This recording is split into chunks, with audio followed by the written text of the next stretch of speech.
You're listening to The Bible Guys, a podcast where a couple of friends talk about the Bible in fun and practical ways. Hey, welcome everybody to The Bible Guys. He's Wesley, I'm Chris, and today we're The Bible Guys because Jeff is at home feeling under the weather. Yeah, so hopefully he'll be back. You know what Bonnie, his wife, told me? She said, because we're taping early from airtime, so it's actually Thanksgiving week. Thanksgiving's tomorrow. Yeah. And she goes, this is a bogus Thanksgiving for us. Yeah. She goes, it might as well be canceled, right? Yeah. Jeff's probably not even going to eat. Yeah. And so I actually had a good friend of mine who said, you know what she does? And this is hilarious. She goes, believe it or not, she doesn't have any kids or anything. She goes, you know what our Thanksgiving tradition is? Just me and my husband at home. She goes, we order Bob Evans Thanksgiving meal. Yeah.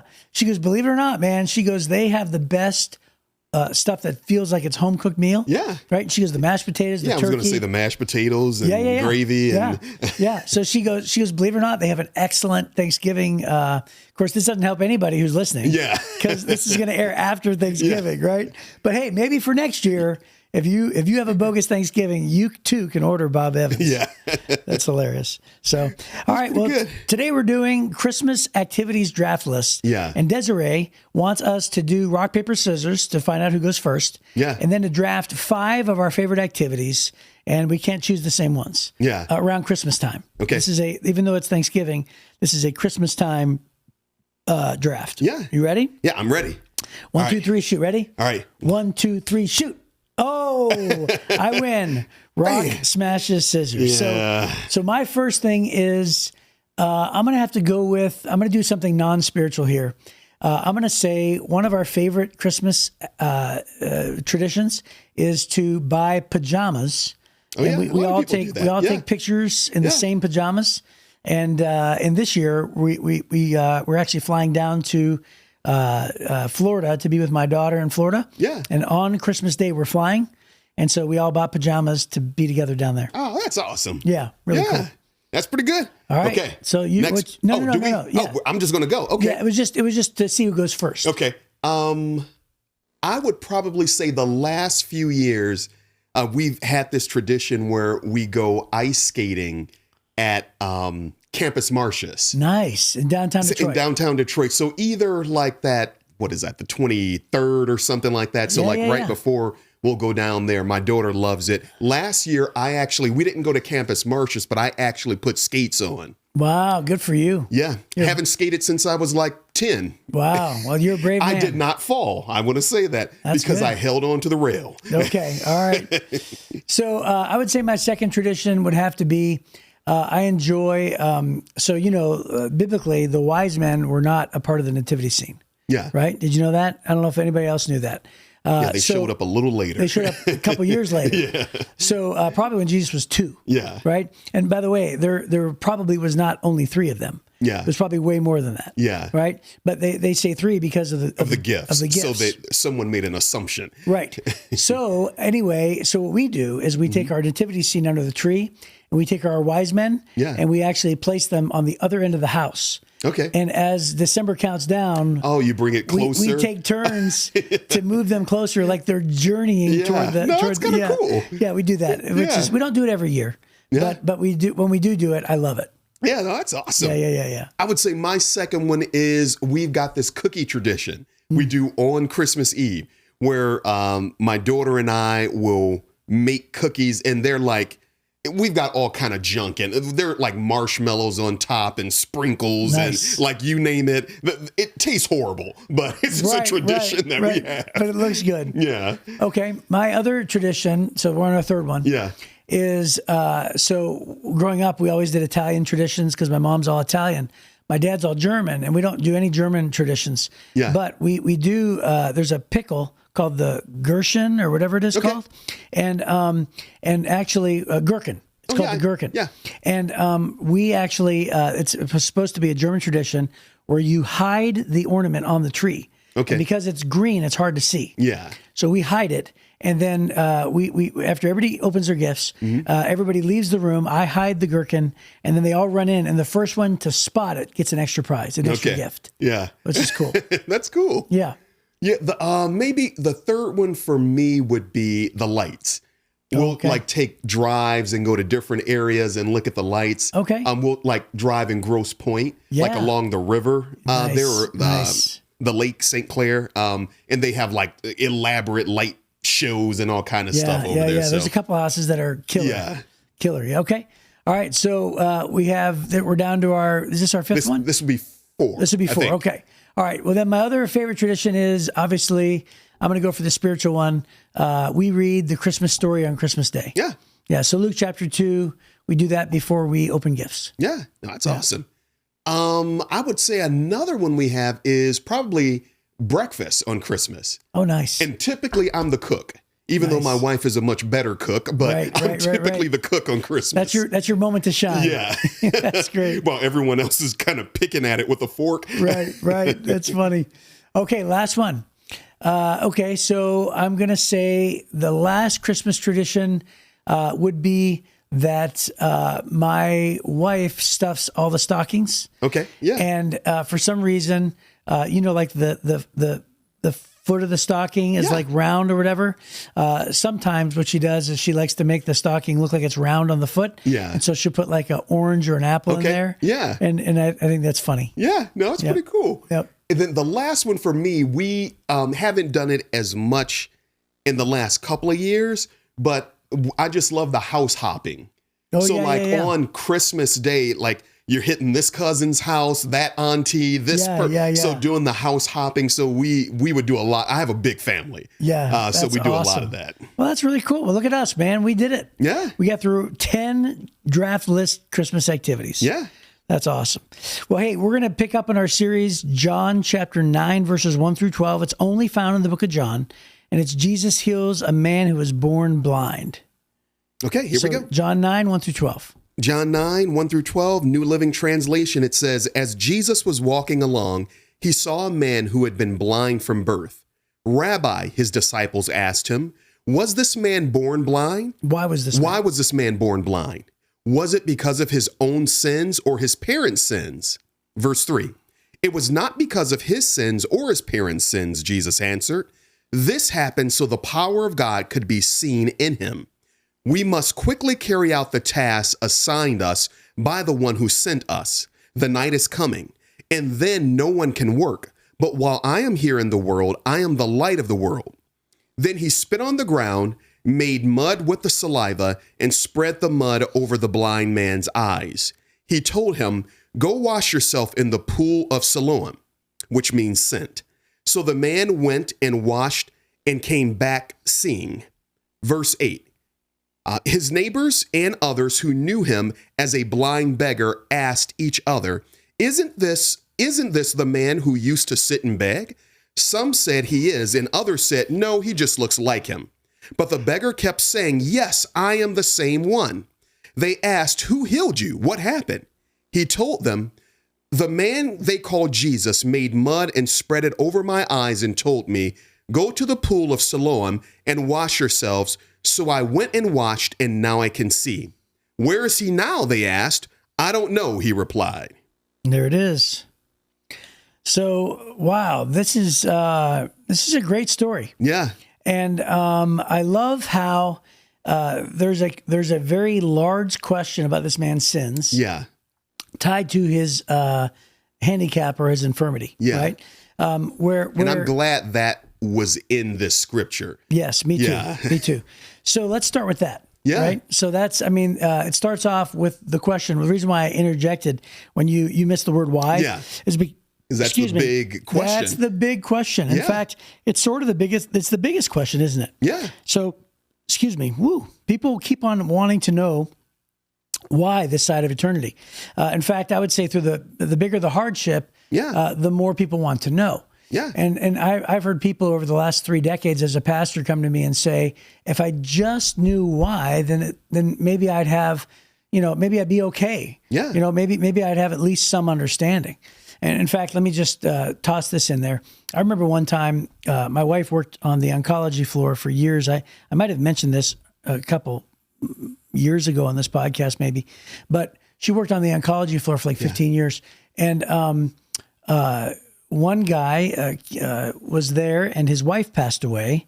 And then through that interaction, he had a conversation with a nurse, and the nurse actually expressed interest in faith. And this man actually was able to lead this nurse to Jesus, which was amazing. But then he made this wild comment, and he said, now I know why my wife had to die. She had to die so that I can lead this nurse to Christ. And I thought, wow, that is a radical stretch, right? Yeah. Like, isn't it safer and more consistent with God's nature to say God does what he always does, which he will take something that's absolutely tragic and he will always bring beauty from it. Yeah. He brings beauty from ashes. So he was able to take something so tragic and use it for good like he always does, bring something good out of it. And but to say that God, I don't know about you, but I'm not sure I want to serve a God like that, who makes a choice to strike somebody dead so that he wants to reach this one nurse. And so that's not consistent with who God is at all. So I just thought to myself, wow, we need to be careful with what we try to attach to the why, because we inadvertently lay things at the feet of God, which should never be laid at the feet of God. Yeah. Right? Like God never said that. Yeah. That's you saying that. Yeah. But I understand why. They do it because they want so desperately to find meaning. Yeah. And purpose. So that's why. So he says, why was this man born blind?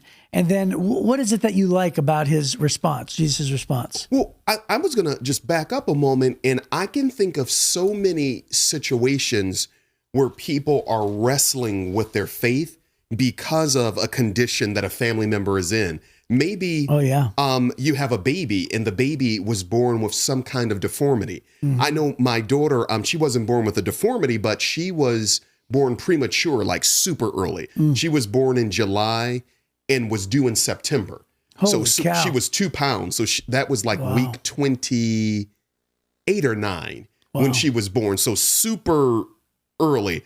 And even I found myself asking, why did this happen? Right. And I think this is where you have to be careful, because you'll have some super duper spiritual Christians Quote, that unquote. will try to tell you why something happened. And that's what they were doing here. They're essentially questioning, Jesus, did somebody sin? Right. As to, did my wife and I sin to put my daughter in that position? Yeah, and now, that's not what we were thinking, but that's like what they're asking. Right. And I love how either option that they give Jesus is both are wrong. Yeah. Hey, they're like, listen, we figured it out. Yeah. We know it's because of sin. It's either this or this. But it's either his sin or his parents' sin. So which of the two is it? Yeah. Jesus is like, wrong answer entirely. Yeah. Which, by the way, let me speak into this too, because I find it interesting sometimes how people think that just because Jesus was answering the question about this blind man's life, they somehow think that maybe it's also a blanket answer for their life. Yeah. Right. And so they're like, oh, it must be so that I'm born this way so that the power of God can be seen in me, which, by the way, isn't a bad answer at all. Right. In fact, it's actually, the more I think about it, it's actually a pretty good application. But just understand that Jesus was answering this question to this specific man, right? So he's saying, let me talk about this man right here. He was born blind so that the power of God could be seen in him. Jesus knew, I believe, that Jesus knew that this man was going to get healed, and that, here we are, thousands of years later talking about it, right? That God's power would be seen even in this podcast, right? Yeah. And so the reason why that man was born specifically blind was because he was made this way, because I believe because God knew that he was going to heal him, and this man was going to be a person who interacted with Jesus himself. Yeah. So I believe that's why Jesus answered that way. But the principles are still true. Yeah. The principles can be applied to us. Mm-hmm. So I think that the thing that we can apply is this: don't ever assume the why. Yeah. Right? Because Jesus is saying no. Don't try to label it as sin, because that's not the reason why. And I think that Chris, maybe somebody is struggling with that right now. Maybe exactly. There's a condition that they have, a family member has, a child has, and they're trying to figure it out. What caused this? Why, God? Yeah. God, why did you let that happen? Why? And they're stuck in that cycle of why, trying to figure that out. Yeah. Yeah, and I think that people will punish themselves sometimes for their whole lives. Yeah. And they'll say this tragedy happened, or this happened because of me and because of my sin. And which, by the way, there are some natural consequences to sin. But this is obviously not a natural consequence. This is the only thing that could have, been placed on the why was either something happened with the mother in the pregnancy, right? Yeah. Or there's a supernatural, God punishment kind of thing, right? And that's what they were trying to ask. So yeah. And then he goes on after, let's move into the next part of it. It says, he said he spit on the ground, which, by the way, I always kind of freak out about that, right? To all the germaphobes, you know, I guess if you're going to have spit on you, you'd rather have the spit of Jesus. The spit of God in mankind's body would be probably the best one. Right? But he says, go wash yourself in the pool. And I love how Jesus could have just spoken the words and said, you're healed.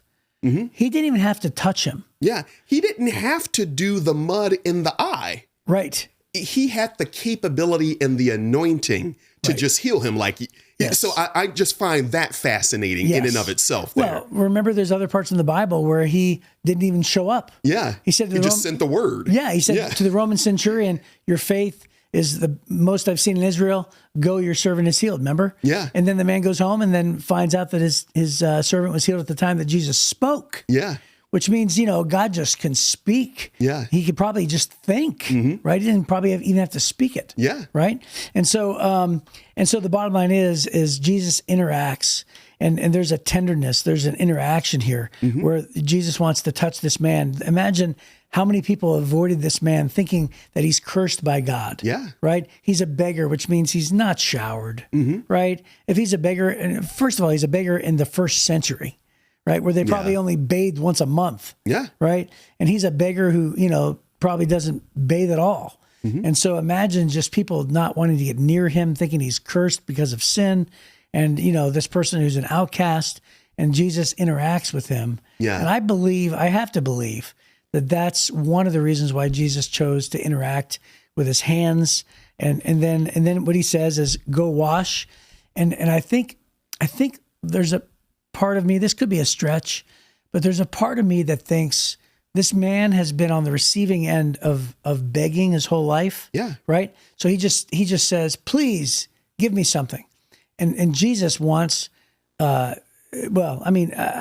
can't ever say wants because I don't know, but Jesus requires of him to do something in order to receive the miracle. Yeah. He's like, you're going to have a part in this. Yeah. Right. So your response, I want a response from you. So I can't just lay on the couch and want blessings to fall out the sky. Well, I mean, you can, but whether they come or not is a different question. Right. So it's like what he's really doing is he's saying like, I want a faith response from you. Right. Do you believe? Then go wash yourself in the pool. Right. Yeah. And so there's a response of faith that he gives to this man. And if you think about it, this man has done probably mostly nothing for everything he's ever received. Yeah. And so there's an amount of dignity that probably Jesus gives this man by asking him to do something for this miracle that he's receiving. But also there's a faith response attached to that as well. So I think that's important not to overlook. Yeah. And then in the next section, I absolutely love this, where there's lots of conversation going on. Isn't this the man who used to sit and beg? Some said he was, and others said, no, he just looks like him. When God transforms your life, there it is, and draws you closer to him, that will leave people saying, is that the same Chris? Yeah. Is that the Chris that I used to know back when I was a kid? Is that the Wesley that I used to know back from the 1980s? And that will happen when God transforms your life. I don't know if that's ever happened to you where someone's oh, I can't believe you're a pastor now. Yeah. Oh, but when God my high school reunion. Yeah. Yeah. People are like, what? Yeah.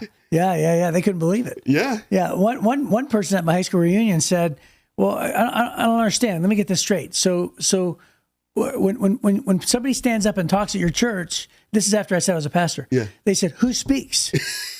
And I said, it's me. I said, I do. And then the next question was, and people come. And I wanted to say, sometimes by the tens of thousands, right? We had one Christmas where it was 13,000 people. I wanted to say that, right? Yeah. But of course, I'm not going to say that, right? I'm just going to say, yes, people come, right? And so, there's something in me wanted to say, a lot of people come, you jerk. but it's not, but to your point, right? The fact that people even come says a lot less about me and more about God, right? So God uses us. It's always tempting to say, hey, look, I have this gift, but it's not a gift. It is a gift, but it's given by God. Yeah. And God doesn't have to bless anybody, right? Yeah. God chooses to bless. The fact that we have thousands of people coming to Heritage Church is something that God doesn't have to do, but He chooses to do. And so I just want to make sure that I have a dose of humility there and a proper perspective to communicate. I was sort of making a joke in my own heart there. Yeah. Well, Jeff always says that, God blesses us despite us, not because of us. That's right. He says that all the time. Yeah, I pray that way all the time. Yeah. I say, God, just bless us in spite of ourselves, right? Yeah, that's awesome. So, I would say if we have a last thought here for people, to let's just say maybe what they're going through today. Yeah. What would be an encouraging thought that people could take home from today? I would say the encouraging word is no matter how long you've been in that condition, whatever that condition is, it could be a heart condition that you have where you're angry at a family member and it's being aggravated by the holiday season. Yeah. Because that can do that.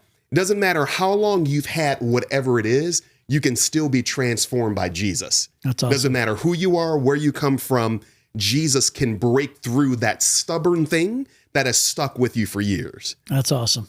Well, that's a great place to end, and we will see you next time on The Bible Guys.